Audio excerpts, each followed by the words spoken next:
Thanks for listening. This is Brian Hurley from Business Performance Improvement. The podcast Lean Six Sigma Bursts are short lessons, comments, Q&A, and insights. If you have a question, send your question through the Anchor app, and we might feature you on a future episode. Or contact me at biz-pi.com. For those of you who are fans of process improvement and looking back at history, got some really exciting news for you. Over the last couple of months, our Lean Portland group, got access to Norman Bodek's productivity newsletters.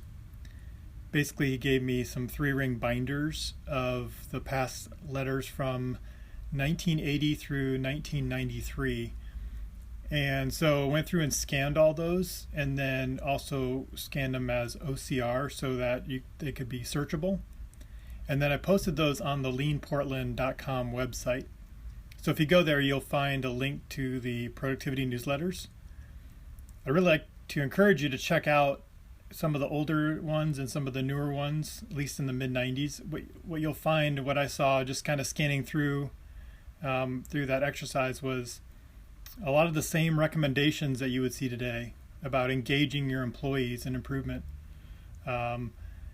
Doing small process improvement teams, looking at data, doing fishbone diagrams, looking at flow, looking at customer value, identifying waste. A lot of the same things that have been talked about recently. These have been around for a long time, and it just kind of goes to show you that this is not brand new stuff.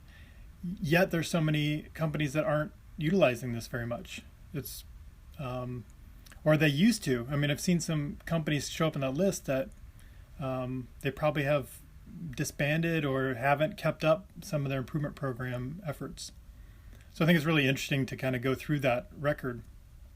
Norman put together that newsletter as a way to communicate out all the things he was learning as he was doing these study trips over to Japan. And that's the reason he gave us these newsletters, is because he was moving to Japan permanently. And this is just a couple weeks ago. For our Lean Portland group, we invited him to speak back in 2017, and he did an interview with us. It's about an hour and a half long, and it's linked on that page as well, so you can check that out. We also just recently did a happy hour with him once he got over to Japan on the 1st of September. So I need to add that on there as well. So assume that will be up there as well. The other thing on that link, so I'll have links to individual newsletters, and they're about 12 to 16 pages each, but they're like short snippets of content. And then sometimes he has some longer topics, full articles in there. But on that page, you'll find a link to the Google Drive. If you click into the Google Drive, then you can search by keyword. So you can type in Taiichi Ohno or Shigeo Shingo or Ford, or put in a company name. And you can find all the different newsletters that discuss that particular keyword. So I think that's another interesting way to look at those past documents. So I just wanted to explain that to you and have you check that out. Again, go to leanportland.com. I'll add the link into the episode notes here.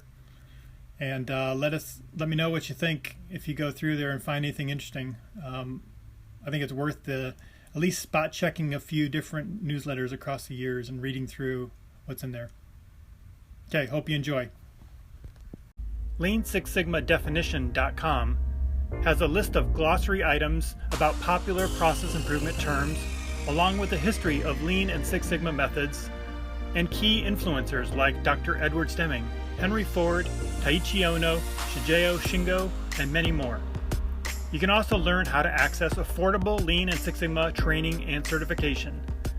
Visit leansixsigmadefinition.com.